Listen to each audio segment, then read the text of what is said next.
বাসার আয়নায় ধুলা পড়ে গিয়েছিল বলে বাইরে বের হয়ে ক্যামেরার সামনে চুল ঠিক করে নিচ্ছিলাম আমরা। তারপর রিকশায় 3 তলায় কে উঠবে এই নিয়ে কিছুক্ষণ বাদ বিতণ্ডার পরে বরাবরের মতো রিমিকে উঠিয়ে দিলাম আমরা।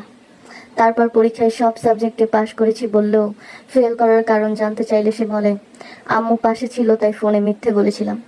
এভাবেই নিজেদের মধ্যে সব সিক্রেট ফাঁস করতে করতে আমরা পৌঁছে গেলাম প্লেস পার্ক। সেদিন ওয়েদার ছিল খুবই দুষ্টু মিষ্টি। এরই মধ্যে আমাদের দুষ্টু মিষ্টি ফ্রেন্ড রাহাতের সাথে দেখা। তাকে দেখে মনে হচ্ছিল 3টি গোলাপের মাঝে একটি কদম ফুল, আর এই নিয়ে তার বিন্দুমাত্র আফসোস নেই। কিছুক্ষণ পরে পায়জামা উল্টো ভাবায় রিমি ওর পায়জামার ডিজাইন শো অফ করতে লেগে যায়। আর তারপর ওরা ছবি তুলতে তুলতে মনে পড়ে যায় ছবি তোলা হারাম, তাই রিমি হালকা করে মাথায় ঘোমটা দিয়ে এবার হালালভাবে ছবি তুলতে লেগে যায়। ছবি তুলতে তুলতে রাহাতের মনে পড়ে যায় এবার ঈদে ও খুব একটা সালামি পায়নি, তাই বয়স ডাজেন্ট ম্যাটার বলে ও আমার পা ধরতে শুরু করে। এবার ও সালামি চাইতে শুরু করে, আর আমার শরীরে অতিরিক্ত মায়া দয়া থাকার কারণে আমি ওকে 5 টাকা দিয়ে দিই। খুশি তো তুমি বাবা? এরপর রিমি আমাদের একটি করে চিপস খাইয়ে দেয় যাতে ও পুরো চিপসের প্যাকেটটি আত্মসাৎ করতে পারে।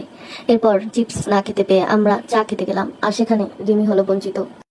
আজকের মতো এই পর্যন্তই, দেখা হবে আবার। স্যার কয়বার সিরিয়াস করবি তুই?